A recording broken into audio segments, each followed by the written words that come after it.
Okay, I'll go first. My name is Jake Hudson, born and raised in Edmonton, Alberta, Canada. We're married. We're married. Been married for a little over 7 years now. Um, I was born and raised in the church. Same. Was Did all the normal Mormon stuff. I went to young men's camp. I was in all my quorum presidencies and did the EFY stuff, did the youth conferences, everything, served a mission, um, was in leadership roles on my mission, either rather training, district leader, zone leader, all that kind of stuff. Was a fairly goody two shoes through high school. Yeah, for the most part, grew up just the typical Mormon dream. Met Jade when I got home from my mission. We were the stereotypical Mormon couple that got engaged 3 months after we met. Ahead. Not letting me talk yet. Jeez. Take turns. Starting getting into the story. Whatever.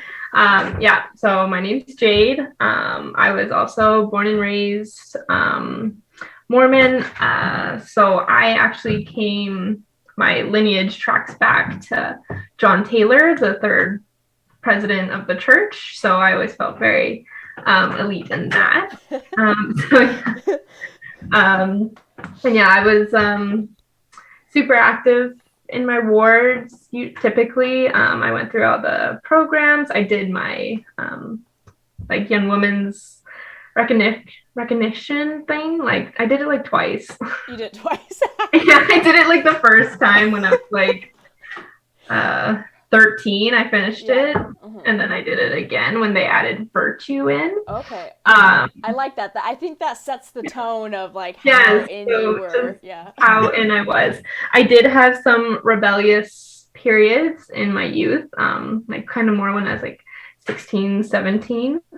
But yeah, I decided to come back to church. Well, I never really stopped going to church. It was just like I didn't really go to seminary. I would go to seminary. Somehow I still graduated from seminary. I did a lot of makeup days. Yeah. That's the only way I graduated. I went almost every day. I was a keener. I hated waking up at 6 a.m. Well, seminary started at 6 a.m. for me. Well, that's a huge difference because like I went to high school in Utah, so we have it like as a regular school day. So right. I never had to wake up early for it, you know. It was we did early morning seminary. I was privileged. 6:30. I want to say ours was at 7. So yeah, 6:30. Ours was at 6:30. Yes. Anyways, and then I decided to kind of just be more full active because I kind of drank as a teenager, and I was like, I just wasn't really my thing. So I decided to, at 18, to be fully in the church. And that was kind of the peak of my church activity, probably when I was like my most active. I loved it. I had a great time. I think I was there for like 3 years or something, which is longer than some people. Longer than me. Yeah, so you can continue. So, now. Came home from the mission. We were the kind of the standard. I did not go on a mission though. You did not go on a mission. That's the one thing I didn't do. The age change happened when I was in my first year of nursing school. So I was like, nah. No thanks, I'm good. I don't need to go. So yeah, we started dating. We met at a elders quorum basketball tournament. Okay. We met at a church event. We met at McDonald's. Yeah, the group went to McDonald's after, and we met there. And she needed to ride back to the stake center, so I gave her a ride back. We started chatting. I got into a stranger's car. I didn't know him. That's that whole story is like so Mormon, I feel like. Yeah, exactly. It's like, well, I knew his cousin, so I was like, well, obviously, somewhat trustworthy, somewhat, hopefully. But it's such a common moment. And so we started dating. 3 months later, we were engaged. 4 months after that. But 6 weeks in, he had already bought a ring. Yeah. 6 weeks in. 6 weeks. Wow. So what was it about her that made you buy that ring? It was just everything worked out perfect. Like we went and spent, I think, like every day together for pretty much those 6 weeks, and I was like, I never want to hang out. Like I always want to hang out with her. I never want to be away from her. Like, yeah, this is it. So when they say, when you know, that's a true statement. Pretty much. Yeah. Okay. It's like, when you know. So yeah, we bought a ring at 6 weeks. I proposed. But you didn't propose for like another 6 or 7 weeks. Yeah, so that's a long. On like New Year's. Long time. Waiting for New Year's, fireworks, the whole shebang. Mm-hmm. 4 months later, we got married. We were one of the. I guess this is where we were a little not on the Mormon path. We didn't actually get married in the temple. Okay. Yeah, we. I guess we had some sexual chemistry, so. Which there's nothing wrong with that. Completely. Yeah, nothing wrong with that. And I think it was like maybe a month before we were going to get married. We were like, we really need to maybe talk about this. Like, maybe we shouldn't be going to the temple. We were just like deathly afraid of like, if we do this and we don't repent, like, what's this going to mean for our whole eternal life, Yeah. Which, like, we didn't want to start off bad. Yeah, which is something that it's crazy to think about. I feel like so many young couples are in that same situation. Oh, 100%. And they don't say anything. They just go through the temple, and one, maybe some of them just, they don't care, and two, some of them I think are really having a hard time, like, figuring out, like, like, what am I supposed to be doing? Like, should I be doing this? And it's like that hard place to be in. So, but you guys... And there's like a pressure to go through the temple. Yeah. Like, be married in the temple. Yeah. But yeah, sealed. We were committed, and hey, this is the church thing. This is what you're supposed to do. Like we talked to bishops, we talked to the stake president, we got our. I think for like 2 weeks before our wedding, we weren't even allowed to like touch. We were allowed to hold hands, but that was it. Yeah, that's what they told us. And you need to calm down. Yeah. Save it for the wedding night kind of thing. And then, so we got married in a church instead of in the temple, but bishop performed, like our future family ward bishop performed the wedding ceremony. We had the reception in the church cultural center gym. Yeah. Like everyone does. Like everyone does. So we were super cheap wedding. Well, it's like, planned in 4 months. Yeah. We were engaged longer than we actually were dating. Like, we were dating for like 3 months before we got engaged, and then we were engaged for like 4 months. So everything moves really fast, and good thing we lucked out. We got married and went into the family ward. Both of us served in the youth, and kind of went through our callings and finished up school, all that stuff. We did end up getting sealed like a year later, though. Okay. So what temple were you sealed in? We were sealed in the Calgary temple. Okay. We were living in Calgary at the time. At the time, we were living in Calgary, so it just made the most sense. Right. So fast forward. But we don't have any temple photos of our wedding, though. No temple photos? No temple photos. Well, we have, I think 1 or 2 photos of the day that we got sealed, because we didn't go to the temple on the day of our wedding. I am wearing a white dress, but it's got flowers on it. Right.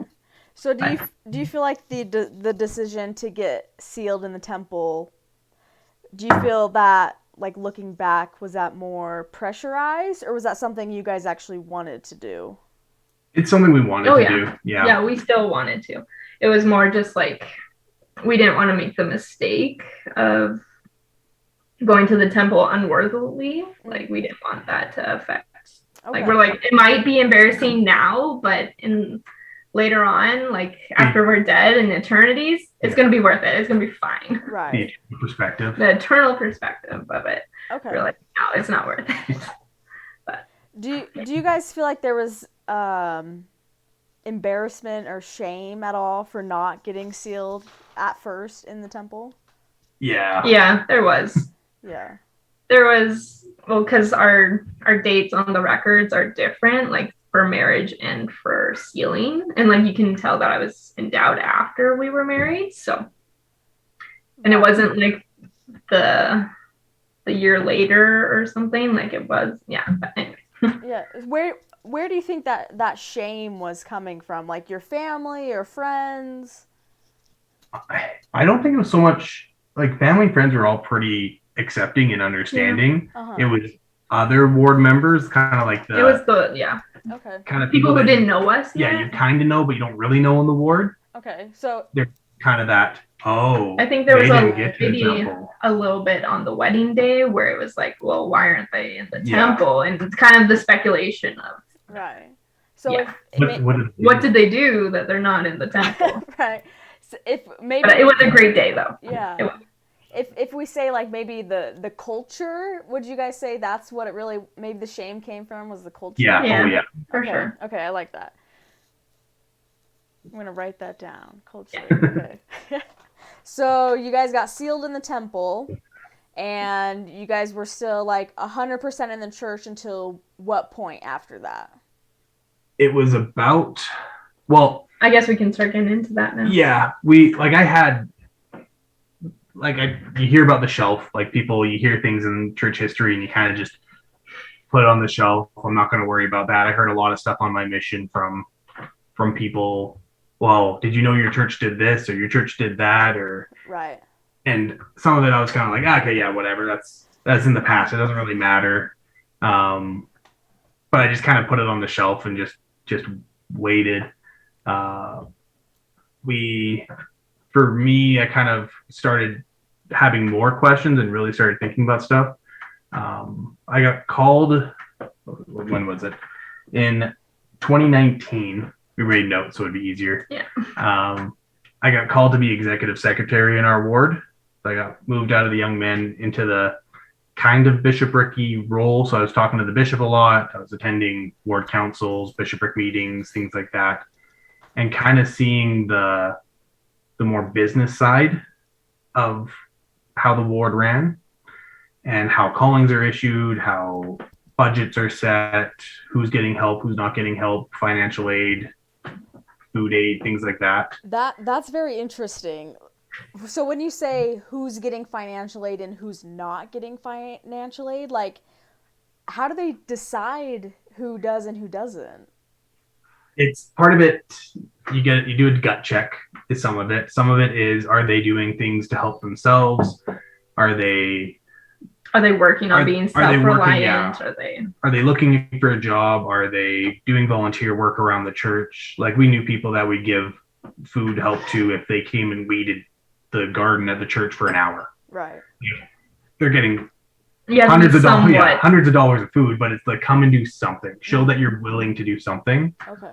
Some people wouldn't, so you have to cut them off, or you have people that become so reliant on that help that they're not looking to better themselves, and the bishop would have to cut them off and get all sorts of angry people at them. Like lots of stories from that kind of stuff. So I started seeing those because I was the one setting up all the bishops' interviews and meetings and things like that. So I got to see a lot more of that and kind of saw, like, I understood sometimes people think there's like the spiritual input to callings, and sometimes it's just, oh, it would probably work. Yeah, let's do that. I got put into young women's because I was young. Yeah. Or like I was always with the youth until which I was I got into primary. I was gonna say, because I feel like a lot of the times when you have a young couple come into the ward, they usually get put into young men's and young women's. Like, what is the reasoning behind that? Because they want to put people in like role model positions. Role model, yeah. You're more relatable. Like, because when I got put, like when we had first got married, I was 20, and some of those girls were 15. Like where I was put into, I was put into my maid, so they're 14, 15, and then I was put into Laurel, so they're only 2-3 years younger than I am. Mm-hmm. So I think it's kind of role model, easily relatable.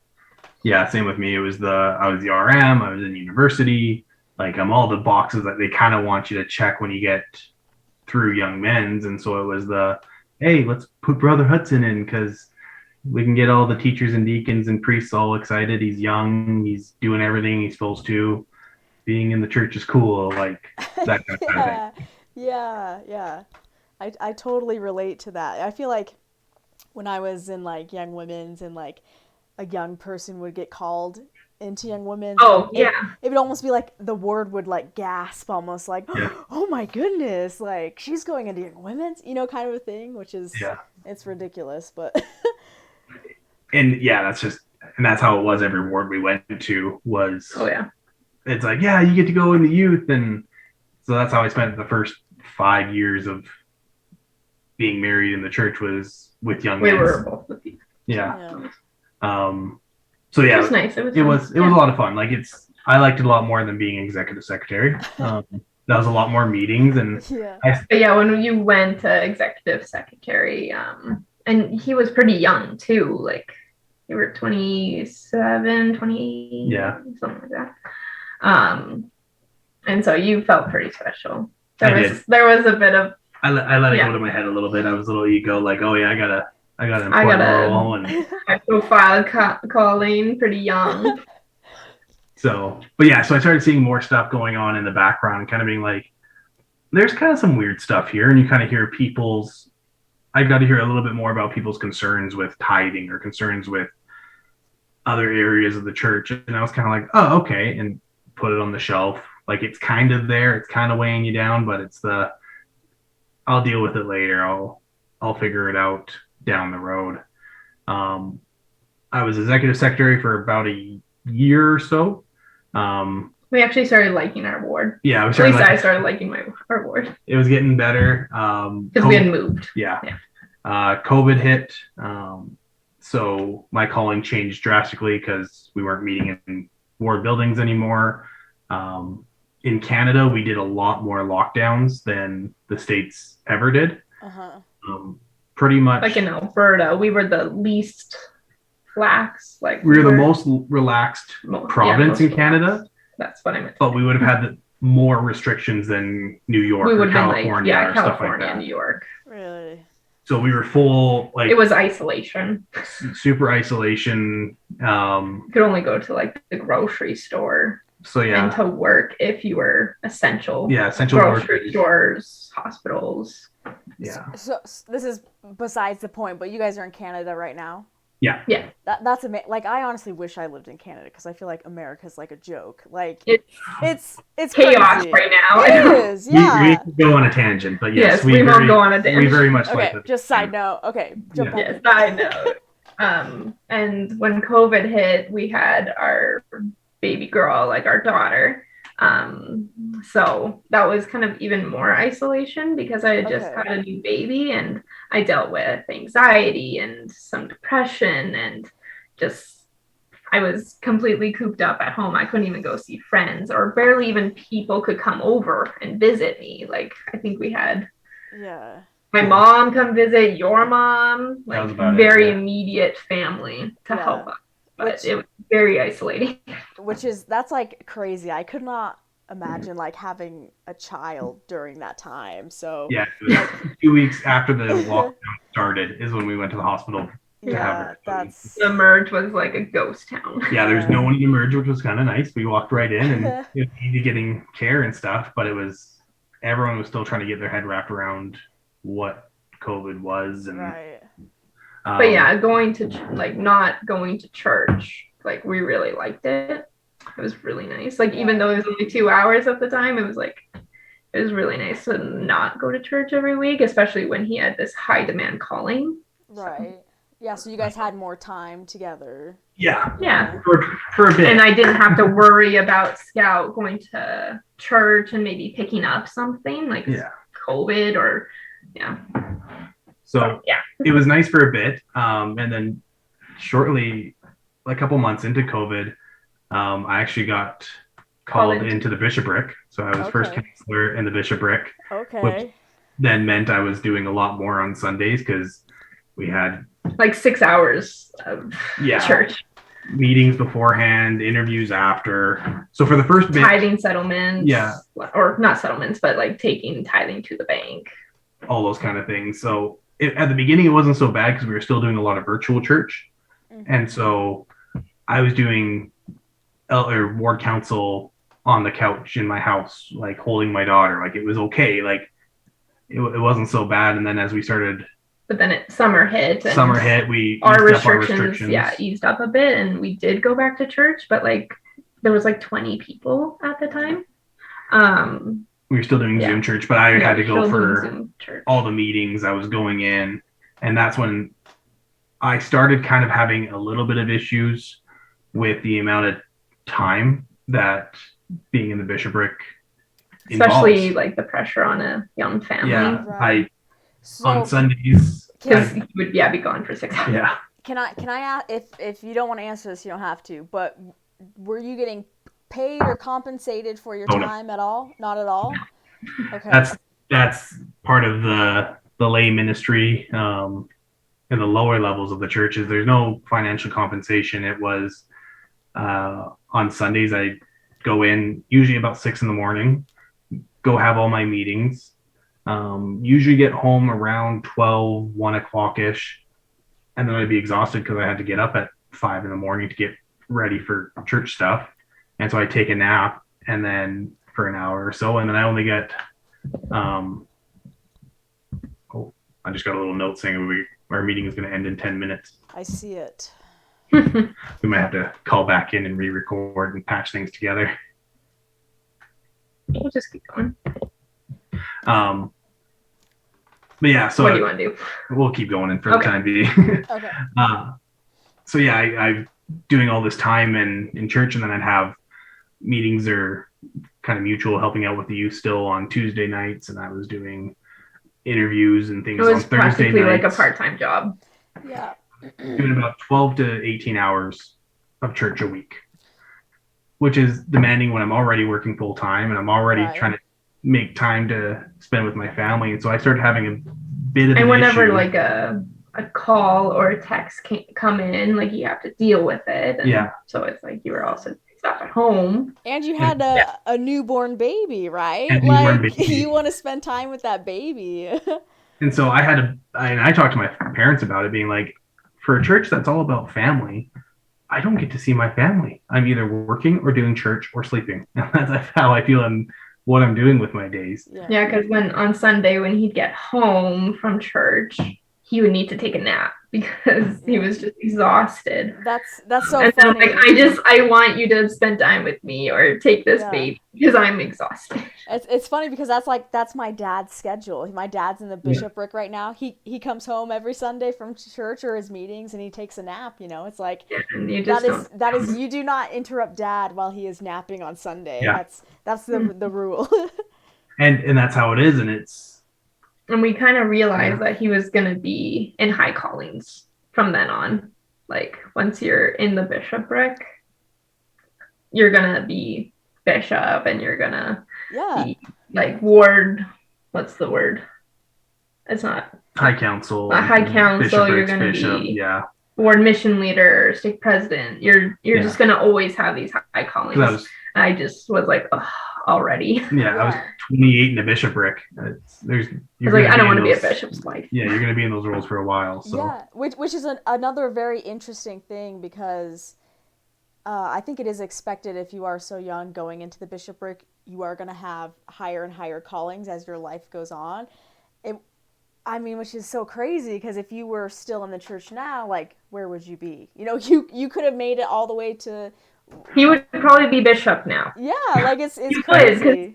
I'm still in contact with our bishop in our ward, even though we're not attending, and we'll get into the relationship a little bit later. But he was like bouncing ideas off me on who he thought he should recommend to be the next bishop. So his time's coming to the end because he's moving out of the ward boundaries. His time's kind of wrapping up for his 5 years as bishop, and it would be you. It would have been you. I was part of those discussions. And so it's kind of weird being like, that could have been a reality being 30 and a bishop, which would just be ridiculous. And how much power do you think that would have kind of like gone to your head? Do you think? Well, and you wouldn't have said no either. I wouldn't have said no. But yeah, I would have said it. Oh no, it's all about the service, and things like that. But internally, it's kind of a little bit of a, yeah, like I'm hot shit right now. Yeah. It's so interesting to like you're kind of looking from the outside in and like, oh, Yeah. that's like what I would have been thinking. Like that's like kind of weird almost like that I would have like had that all that praise because I was a young person in a high role in this church. Yeah. Yeah. So, yeah, so I got into that calling, and then it was actually being in the bishopric that started leading me to questioning the church a lot more. Uh, We're not there yet. we're not there. Stop. Oh, it was about Riley's friend, but Oh, yeah. it's nothing too crazy. My little brother, who also left the church around the same time as me, had a friend that left the church and we kind of give him little tidbits like, hey, did you ever think about this? Like a year and a half before we did. Yeah. Have you ever thought about this? Have you ever thought about this? And his brother would tell us these things, and I think I completely blocked it. I remember a couple of them, and it was kind of putting on the shelf, but yeah. The shelf really started taking a hit when I started doing a bunch of temple recommend interviews. Like we kind of went in and out of lockdowns a lot in Canada and so yeah. It'd been a year and a half since the temples had all been shut down, so many people had expired temple recommends. And so part of being in the bishopric is you do temple recommend interviews. And so I was doing recommend interviews over and over and over and over again, getting really familiar with the temple recommend questions. And I started having a lot of issues because I'd go through the questions, and question, I think it's 13, is do you promote or support any teachings contrary to the church, or groups or teachings contrary to the Church of Jesus Christ of Latter-day Saints? And at the time I was like, well, if I really think about it, for LGBTQ stuff, I really do support it. And that would be directly contrary to the church and their stance on it. So, and I like helped out at, I did some volunteering for a nonprofit, and we had a booth at our Pride Fest. And I really enjoyed going to Pride and seeing that. And I was like, oh, these are really nice people. Like, I don't see any issue with this. And so for me, that started being like a big concern. Like, okay, can I actually hold a temple recommend if I'm pro LGBTQ? So I sat down with our bishop and was like, hey, like you would support it, like yeah, I would be supportive of anyone there and any groups, anything like that. So I met with the bishop. I was like, hey, so like you also had issues with tithing. Yeah, a little bit of tithing, not so much at that time. Yeah, okay. But kind of was like, this is weird. Like, I don't know how I feel about this. So I met with Bishop. She said, these are my concerns. And he goes, you know what? That's valid. He said, you're totally fine to have a temple. Yeah, you're good to have a temple recommend, even though. Which we assumed, but it was like. So I was like, okay. You were a fraud. And then I came across more stuff that I was like, started asking more questions of Bishop. Hey, I'm hearing this. And he was really supportive, really helpful. And then he recommended there's a couple questions he just didn't know the answer to. And so he was like, hey, I have a website that you can go to, and it'll help answer questions that are kind of. You had also, before the meeting with Bishop, you had gotten the email. Oh, right. Yeah. Yeah. You got this email. I got an email from our stake president discussing. So just our stake. Just our stake. It wasn't a church-wide email or anything like that. There was a youth in a different ward in our stake that was transitioning. And it was an email sent out saying, hey, this is how you address anyone that's transitioning. And I really disagreed with a lot of what we were supposed to do. Okay, so you got to tell me. You got to tell me what did it say to do? So a lot of it was, okay, everyone's welcome into the church. But we want to... But when the time is appropriate, we want to address with them the doctrine, which is pretty much saying, hey, when you get a chance, tell them what they're doing is wrong in the eyes of God. And I was like, oh, okay. And then the other thing that really bothered me was, doesn't matter where they were in their transition, whatever you were at birth, whatever your biological sex was, those are the classes you go to. And in my head, I'm like, well, if I have someone who's fully transitioned, mail. FTM, Yeah. and post-op, everything. They're supposed to go to Relief Society. Yeah. How does that make anyone comfortable? Like that Didn't doesn't feel very welcoming. that doesn't welcome or the person loving coming or in. Respectful. They're just going to be stared at. It's going to be really awkward. Awkward for everyone. And so I had a lot of issues with this email being like, that's not how I'm going to respond. This is ridiculous. And it was. So you started having a lot of doubts. I had a lot of doubts at that point, and meeting with Bishop being like, I understand what the intention was here, but this is way bad. Like I can't support this. And he's like, well. And you had talked to me. You were so scared to talk to me. Yeah. I was scared because we talked to the bishop together. Yeah, I was scared to talk to Jade and say, hey, I'm having doubts about the church. Like I really can't agree with this, but I didn't want to bring it up to Jade because I met so many part member families on my mission that it was just, I didn't want to be that. Yeah, which I hate the thought of having to restrict oneself to save like your marriage or whatever. But when in reality, you just speaking truth is better than you holding it in, you know? So I'll quick read. Yeah, so I had this email, the transgender email, how to respond to it, and just had a lot of issues with that. And that was kind of where I started talking to Jade about having doubts. If this is how the church is going to be, I don't know how much I can link myself to it. I feel uncomfortable telling people now I'm Mormon if they're in the LGBTQ community. Like, how do I come across as an ally and someone that they can trust if my belief system is based on not really supporting that group? Right. Did you have any family members or friends who were a part of the community at that time?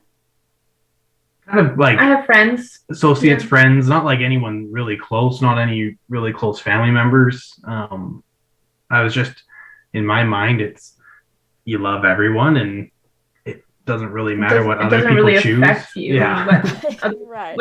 What other people love, it really just doesn't affect you. So we just didn't think that it was very loving. We're like, I think Jesus would love them and accept them and how they are, you know.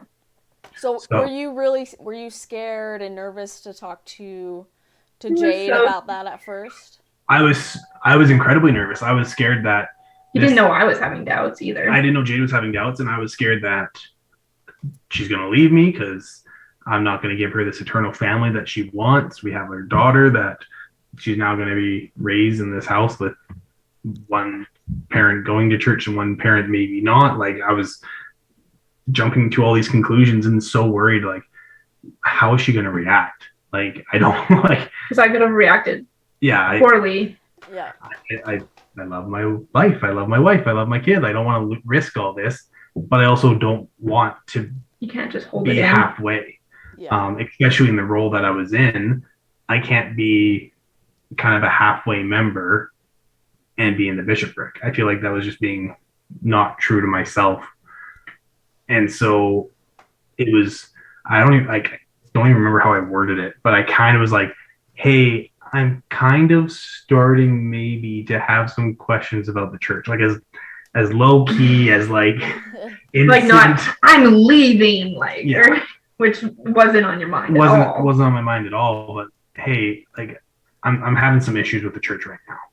And I grew up being, the church is true. Like it's inspired. It can't be wrong. It might be late to stuff, like if you look at past things, but it's never wrong. And so that was, I was terrified to tell Jade, but I eventually summed up the courage, I guess, and it was like, hey, this is where I'm at. About it. And Jade was like, oh, I'm so glad you said something. Yeah, I'd been having kind of my own little doubts, and when I didn't really recognize them as doubts. Like I was like, yes, I'm happy that we're really not going to church right now. Like we were going in and out of church, and I was like, oh, I'm happy to just have my Sunday to myself. And I'd been meeting with missionaries more, and they would kind of ask me questions that would kind of stump me, and I was like, you're kind of putting me on the spot. I don't know. Uh-huh. And I would reflect for hours later, like, why couldn't I have a response for them? Like, this should be something that I should just come up with pretty easy. Uh-huh. But Like I what- was willing to like- listen. Yeah, like questions of like, how's the church blessed your life? How's the gospel?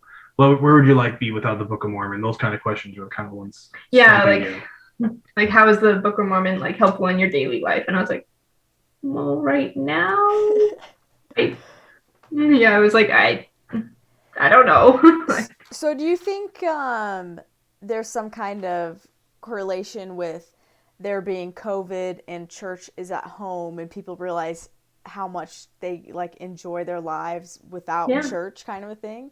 I've I've never That's- really thought about it, but I think that might be a thing. I think we'll see a I lot think more so. people leaving the church, like because think- of that time.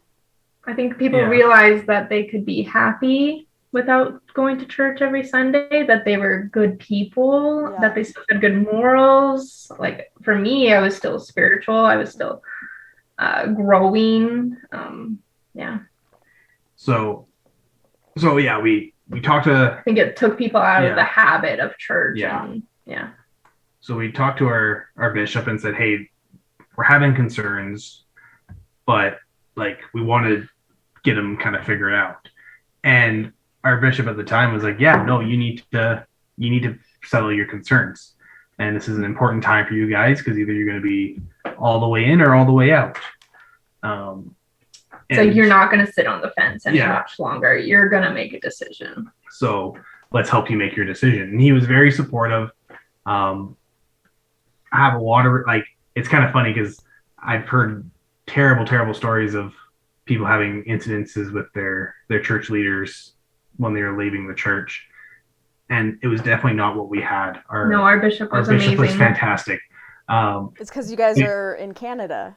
That's why. Well, I was in the bishopric, so I knew him. Like we'd gone and had wings together. Like I knew his family. I was his kids' leader in young men's. Like I was really like Just close. weeks before, the bishop's family had come over and helped us paint stuff for like picnic tables at Yeah. our house. Like we were involved with their family, so Like it was. they were our friends. They were our friends, and they're still our friends. Yeah, and so Well, that's something I was gonna actually ask. I was gonna ask, do you still see that same support from those same people after leaving now? it's different. We didn't take our names off, but we did like make it private, so we didn't. Yeah. In the family or the LDS app where the directory is now, Uh-huh. there is a setting inside where you can hide your information Only unless the you're leadership can see you. unless you're That's in a it. leadership calling.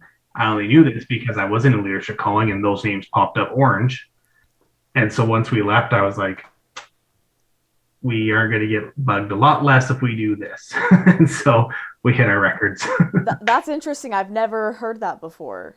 That's very See interesting. that. So for those that are interested, it's in the settings on. So yeah, we had it hid but not removed. So Okay. we've had less contact with members in the ward, but yeah, I've had contact with a couple. a couple, but yeah, people that we knew before and had our contact info outside of Right. just the app.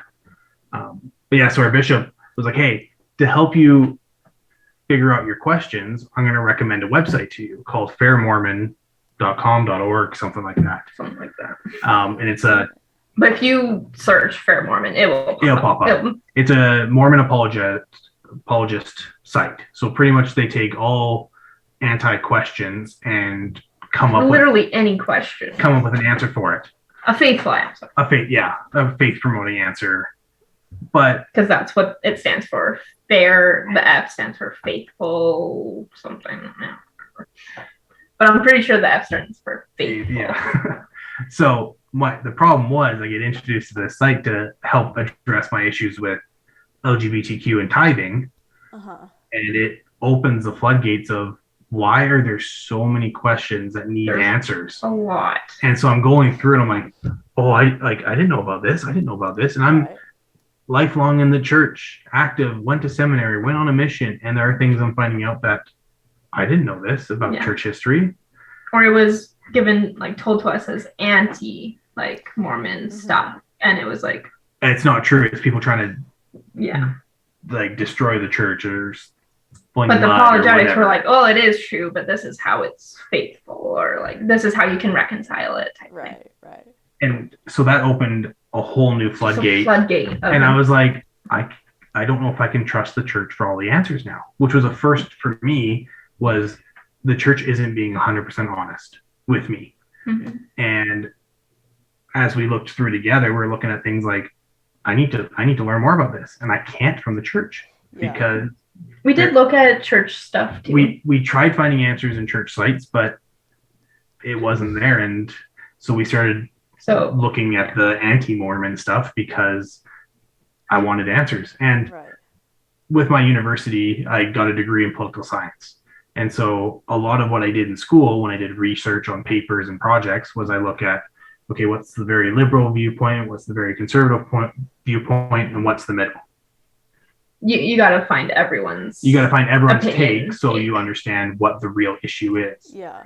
And so I took that mindset into studying the church. Was, okay, I've got a lot of church history, or like what the church says church history is. Mm-hmm. But what does everyone else say? Like, what does the third party say about who Joseph Smith was? Who's Brigham Young? Who's like, what was the days of the early church? On Fair Mormon, we kept seeing references to like CS letter or letter to my wife, gospel topics essays, LDS discussions. I think, those are kind of the big ones. And so we decided, hey, we keep Joseph seeing Smith papers as well. Joseph Smith papers, we kept seeing these things and being like, hey, let's look at everything. Let's read everything just so we know. So we started reading the CES letter, which I don't know if you have come across it in your... Yeah, I've read that. Mm-hmm. So we started going through that, and I was like, I didn't know this. And I'm trying to, like, some of it's verified in gospel topic essays, which are not easy to find on LDS.org, but they're there. Mm-hmm. No, I didn't even know about them. And they were released in like 2013, and I had no idea. All these things that got released later, and they're kind of hidden, and like just things that we went through and I verified. I was like, okay, this is what they're saying, but is this actually true? And I kept going back to let's look at it from all angles, finding supporting statements from LDS.org, and I'm like, okay, this is real, I guess. And as I went through, not many of our questions were getting answered. Yeah, it just more doors. Kept getting more and more questions the more and more I looked. And throughout the whole time, I kept trying to justify why the church would have done that. Because this was my life. I didn't want, like, this is what I was comfortable in. And so I kept trying to justify behaviors of early church, of current prophets and recent prophets, and trying to do the mental gymnastics to make it make sense to me. And the more I read, the more I couldn't. And it was starting to get more and more difficult to... It was shocking. Yeah. So we had lots of conversations on, well, what do you think about this? What do you think about that? And it got to a point where we couldn't, in good faith, be associated with an organization that had so many issues in the beginning, that hadn't fixed them, and still had so many issues now.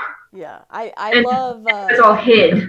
Like, yeah, they hide it. It's crazy. I love how you're talking about seeing it from all angles and kind of like seeing it from different spectrums. And I wish everyone would do that. I wish everyone would go and read anti-Mormon stuff, read Mormon stuff, and then you can make like an aware decision of what is true and what isn't true. And I think especially with, like, if you think about the internet's not been around for that long. And I think that's something that has absolutely helped in the process of people leaving the church and finding out information and stuff. But I think the internet forced the church to be a little bit more upfront about, not upfront, but just release those gospel topics essays. But they'd also release them in a bomb of other things. So it's you just don't hey, we released all the enzymes from like 1960 on and this, but we're going to slip it in here so you don't really see it. Yeah. And But so, yeah. as we kept going, it was, I'm like, I'm still trying to keep doing my role as a member of the bishopric and having such a hard time. I told my bishop, like, I can't do temple recommend interviews anymore. There's certain things that I don't feel comfortable doing because I don't think I should. So I was turning down giving blessings. I was turning down visits and I was like, I'll extend calls.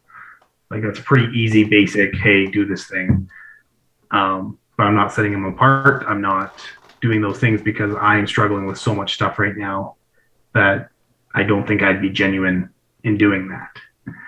And it was a whirlwind about a month. Like, it was like, Just because we felt like searching and we had to be either all in or all out, and we had to figure it out right away.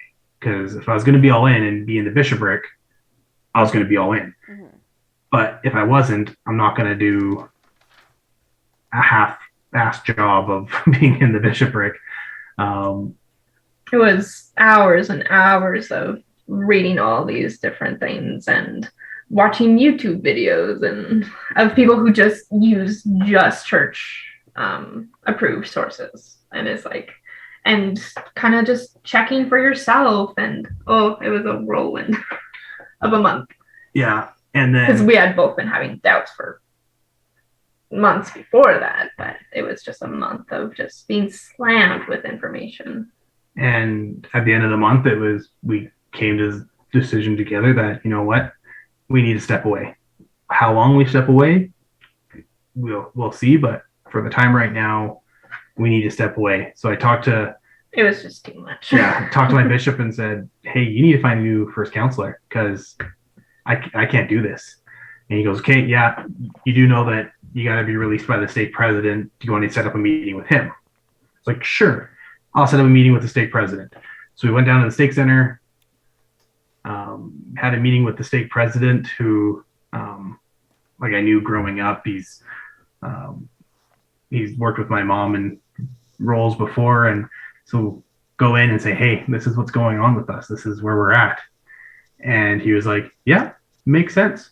Like, you guys got to do what you guys got to do. This is your journey. You're released. Like, if you ever need anything, let us know. But there was no guilt. There was no shame. So for us, when we left, we didn't have that. Our stake president did explain that letter, that email that was sent to us about trans. Yeah, his explanation was everything's still new. And so it was, we needed to put something. And he's like, I'm sure it can be refined, and I'm sure there's things that will change. And he's like, I wouldn't be surprised if the church in years to come changed their view on LGBTQ somewhere as they did with Black people in the priesthood, but we're not there yet.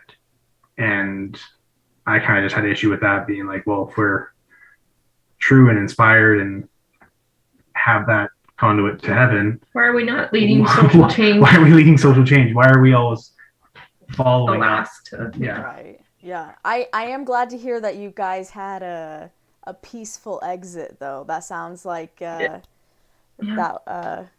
couldn't have gone any better, I feel like. Yeah. And so it's funny because when you have people leave the church, there's always the labels they put on, the lazy learners, they just wanted to sin, or they got offended.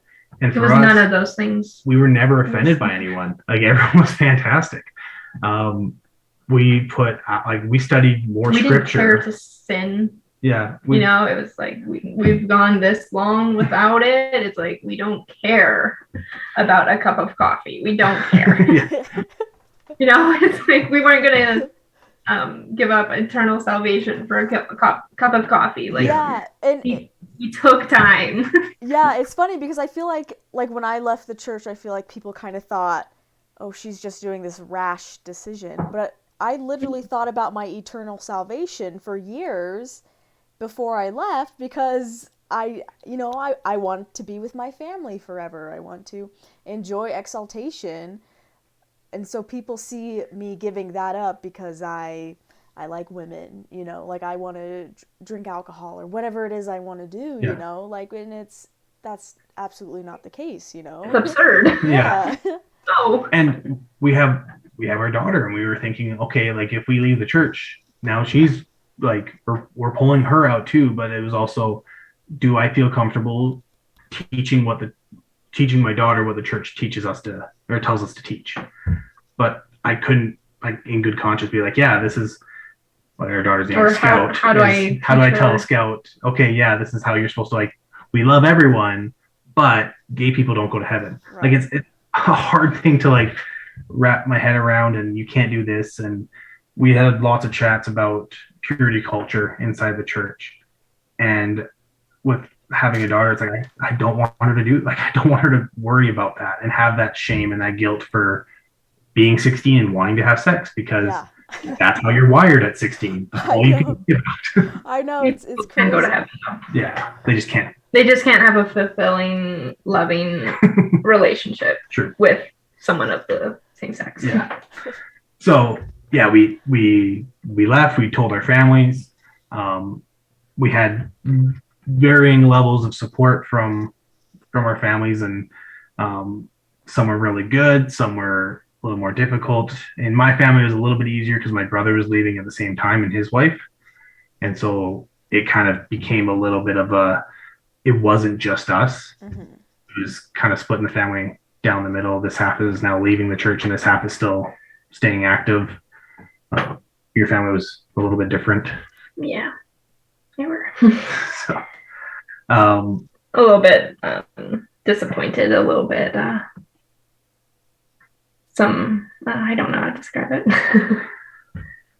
So it was, and we just some of the, like, typical words that you would hear, like doubt your doubt, or hold on to the iron rod, or this is absolutely breaking my heart, which is totally valid. Like, I totally understand that, because I had my mom leave the church when I was really young. Mm-hmm. And like I was 12, and so I understand where they're coming from, because it's your eternal family is breaking. Like, I get why they're sad completely. It was incredibly hard to tell my dad and my brother that I was stepping away, because we had gone through that together with my mom, and I was like, I can't watch their hearts break again. So I think we told my brother in person, which I was like, oh, I can't do that again. I texted my dad, which I was like, I don't want to have like a reaction where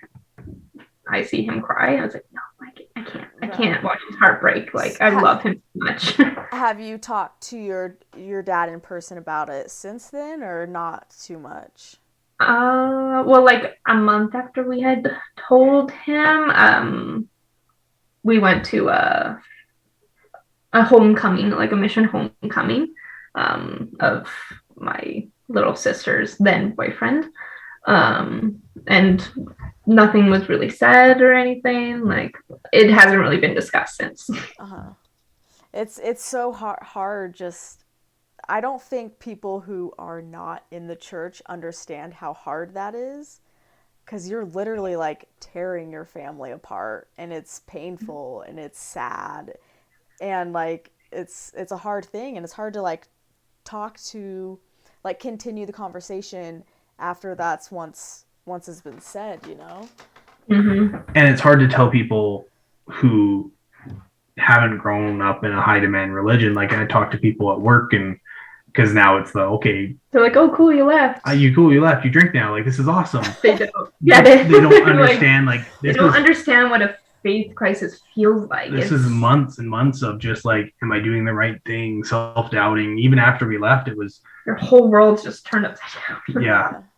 And so I was trying to figure out, okay, this is the right thing. And because even at, like, for months after we had made the decision to step away, we were still making sure it was the right choice for us. Like, still doing research, still looking into stuff, I'm still playing mental gymnastics. Like, okay, what about this? What about that? If I look at it in this light, does it change versus this one? Is, because I'm a firm believer in every story having three sides, his side, her side, and the truth. Like, you got to find that kind of gray area, and the truth is going to be in there. And it was the more research we've done, the more we felt at peace with our decisions. And even after, it's still a transition. Hard. We're learning we're reevaluating all our values that we had, because it was, did I have this value because this is what I felt like, or because of church, or was it because church? of me? Right. So it's, how do I feel about drug use? How do I feel about abortion? How do I feel about literally anything? Yeah. It's like, we spend so much time discussing now, like we'll have different scenarios come up and we're like, how do we feel about this? Yeah. Like, I don't have an opinion yet. Yeah. Like, I have an old opinion, right, but is it valid still? It's like, it's a whole new way of thinking, and you can just like think about whatever you want, and like, I mean, things still matter, but like you can just explore and figure out like who you really are. I think it's a really cool experience. It is a process, a long process, but I think it's a cool experience. And it's also been really interesting to see our relationship grow since leaving together, because I felt like we had a really good marriage. We were doing all the right things. We were happy. We were doing all the right things in church, and then we left, and we've had a lot deeper conversations. Yeah, we've been a lot closer. And you don't feel guilty about like, hey, like, this is how I feel about this. All that's gone. We can be like, if it was against the church, like what the church said. Oh yeah, well, what do we think about it? It's a really cool experience to be able to form your whole new opinions, to completely kind of just change your identity, because when you have a faith transition, like a Mormon faith transition, like your whole identity is just shot, because your identity is completely weaved in with culture and the church and everything. So, and it's different. It's different being in Canada, because in Utah, everyone knows Mormons. Like, it's like 50%. Where for me, like in my high school of 1,200 kids, we had a lot of Mormons in my high school with like 15 or 20. And that was a lot of Mormons in a high school percentage. So it was easy for me. And I know a lot of other people that were one of 2 or 3, or their sister was the only other Mormon in the high school. And that becomes so much of your identity, because you are the Mormon. Like, everyone knows who you are because of that. And so much of our identities are based off of being Mormon and not who we were. And so it has been an interesting. It's been really cool to just kind of discover who you are without religious influences. And we still do a lot of looking into different religions, and where we live in Edmonton, it's pretty multicultural, and our daughter goes to a daycare that's very multicultural. And so let's learn more about what Hindus believe, what Sikhs believe, what Islam is, what Buddhists believe, just so we understand what religion, being very involved in religion, is about. So let's learn about everyone else's religion, so we can be more accommodating and helpful and supportive to those people. But we also don't have that, okay, you might be Sikh, but you're not Mormon, so you're okay, but you're not quite there. That's all gone. It's okay, cool. Like, this is your journey. This is what's making you happy. Be happy. And that's the biggest message we have now, and for people who are still in the church, we're okay with that, because for them, it's what makes them happy. It's what makes them happy. For us, we were no longer able to be happy in the church, and so we left. Yeah. I love that. I think that is fantastic. Do you guys know how long we've been going? Have you even timing? We didn't start right at 9, so I'd say under an hour. Yeah. Okay. All right. Do you guys have more? You guys wanted to continue on your story? You want to talk about how our life is different now? Like, just like what we do instead now? Like, how our relationship is better? How? Yeah. You can go. Okay. I guess. I know we did. Do you have any questions? I think somewhere, I can edit this part out, but somewhere in there, I think, Jade, you were figuring out more about your sexuality. Do we want to talk more about that? Yeah, for sure. Okay. So yeah, I guess like after a couple months of stepping away from the church, I think it was like September or something. I was starting to deconstruct a lot of the purity culture, because I felt that was the most harmful for me. Like, I think a lot of people can maybe agree with that, especially a lot of post Mormons. And just like, I was like, I really need to figure this out because I have a daughter now, and I need to figure out what I want to teach her. And so I kind of started deconstructing that, and I kind of, because I felt very like sexually repressed, just by what I was. Oh, we'll end in 10 minutes. Okay, I don't have much to talk about. Yeah. So yeah, I felt very like sexually repressed with all the different things that I was taught. Like, girls aren't supposed to be as sexual. Like, we had to be the moderators between a relationship. If you have sexual thoughts, you're supposed to shut that down. Like, you can do anything like that, you know? Like, so I was like, well, now that I'm out, like, I gotta like take this back. So I actually like started doing pole fitness, which is really fun. And I was just writing in my journal, and I was just kept writing, and I wrote that I was like, well, I think I've always been attracted to girls. And I was like, whoa. I was like, where did that come from? Like, I was just writing, and I just like was writing on and on and on, and I was like, it was like these repressed memories were coming back to me, and I was like, I don't know where this is coming from. Are these my memories? Like, am I just trying to make something up? I don't, yeah, it was crazy. I was like, and I like just shut my book. I was like, no, like, because I had accepted that other people could be LGBTQ, but I was like, I was not there yet for me. Yeah. And I was like, no, that's not me. Like, no. So yeah, I had to kind of discover that for myself, that I'm bisexual. I was like, I think, because I had these repressed memories come back, and I was like, is that like my memory? Am I misremembering something? So I had to kind of like watch movies again that I was like, okay, I think I was like attracted to this. Like, are they do I want to be her? Am I sexually attracted to her? Or do I like, because there was some movies I'm like, I'm watching the girl more than I'm watching the guy. Yeah. Okay, let me ask you this. Go for it. Yeah. Did you ever have any friends when you were younger and you were like, I want you to be my best friend, and like only you be my best friend? Like, that's what happened to me, and I look back and I'm like, oh my gosh, like I had a crush on that girl. So because I have these memories from when I was in like elementary, and I'm like, is that a memory? I don't know. So, but I'm like, I think it was a memory. And so I'm like, I'll have to just, discover this more for now. Like, I was like, I'm just saying like a lot now because I've never really talked about this. So, just explaining my journey. So yeah, I like went back on movies, and just now how I feel. And so, yeah. So when did you first start talking to Jake about all this?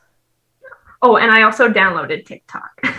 And TikTok. And there's just like this thing where so many people are like discovering like a sexual awakening after downloading TikTok. Just like, because it knows what you want. I didn't really see a lot of bisexual characters. Like, I saw like straight people, and I saw gay relationships, and I was like, well, I'm obviously really attracted to guys, and I think it's really easy, especially for like people who are very straight passing. Like, I was like, I knew I was completely straight. Like I was very attracted to guys, and like going through church, it's very easy to be like, oh yeah, like she's pretty, but like doesn't mean anything to me. I think it's very easy to just go by because I see a lot of bisexual ex-Mormon females. Yeah, I think it's interesting because I think a lot more people are bisexual than what people lead on, and especially within Mormonism or within cults or whatever, white America, whatever you want to call it. I feel like, it's a man and a woman, but in reality, like, people are just attracted to what they're attracted to, and that's like, right? That's it. Yeah, so I'll like maybe talk about TikTok a little bit because I found creators that I because like I closed my book. I was like, I'm not bi, like I don't like girls, like that's not me. And so I went to TikTok and I found a lot of creators who I like really related to. And I'd be scrolling and it'd be like signs you might be bisexual. And I'd like how they can never sit still or something like that. Or it's like, well, okay, well that's not really an identifier, but it's like or like a thirst trap or like everybody's a little bit bi. It's like, no, straight people don't think that way. Like just like having these realizations that it's like, and that I can't speak. Bisexuality can just look so different for everyone. It didn't have to be like 50% girls, 50% guys. Like just having these realizations that I was like, oh, okay, like this has been me the whole time, and I had no idea. I just thought girls were pretty, or I wanted to be like them, or have their body, or whatever. Right. I was jealous, but it was both. It was both. Yeah, and that like just because you're having this kind of awakening and realizing that doesn't like take away from who you are like at all, and that doesn't take away from your marriage at all either. Like just because you're realizing things about you doesn't mean like you're less attractive to men or whatever, like it's something that you can understand more about yourself and then you can build from that. Yeah, and it's been something that I've just over time that I've been able to accept about myself and love it. But yeah, I'll go back to your question. I told Jake probably right before New Year's. I was a little afraid to tell him, but I knew his stance and I didn't think anything in our like relationship would change. I think he kind of knew because we would watch shows and I'd like be like, oh, she's like really pretty, and he's like, you attracted to her? I'm like, no. No, I'm not. No. So I think he might have had an inkling because we had just had like conversations over time, and I'd be like, and when I came out to him, he was like, okay, cool. Like, well, it's not really changing our relationship right now. So, yeah. So yeah, so far it's been fine. It's good. And it's been really cool to just Jade's been more comfortable with herself, which has been really good, and she's not worried about that. She's not hiding anything or feeling bad. It's just who she is, and it's like, yeah, I still love you, like for who you are. This is we're still good. Yeah. I had a lot of like this internalized homophobia, and it was a bitch to get over. Yeah. It sucked, and I was like, no, this isn't me. Like this can't be me. And yeah, I'm really happy that I've gone to a place that I can love myself, and I've been wanting to come out. I bought myself a flag, and because I was just like, I think it's just it feels more authentic, and I kind of want to just be a safe person for other people. Yeah. And I think it would just maybe help like my family, kind of, not in like a way where it's like, oh, you'll leave church now, but it's like someone who is bisexual. Like I think you don't realize how many people you might know. Right. Yeah. So you have already talked about this? I can't remember. Did you have to come out to your family? Did you like have to? Okay, so you haven't. First time I'm really kind of talking about it. I told Jake. I've told a couple friends.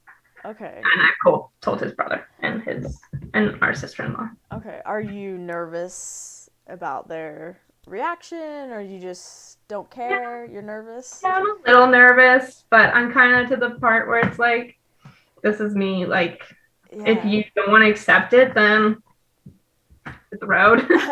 It's hard to get to that point where you're like I love these people, but at the same time, I don't care what you guys think. Like, I have to be me, or like I'm not gonna be happy in my life, you know. So yeah, it's like I don't really feel like hiding it. Like, I don't want to like have a conversation and just be feeling like I don't want to go to that place of shame again. Like, that sucks. So I had a ramble, like, I haven't really talked about it much. Like, so I'm glad you got to talk about it. I hope you feel liberated because you got to speak about it on my huge podcast. But was there anything else you guys wanted to say or to leave anyone with who's listening? Anyone that wants to reach out to us, I know I've shared this on my social media. Jade shared it on her social media.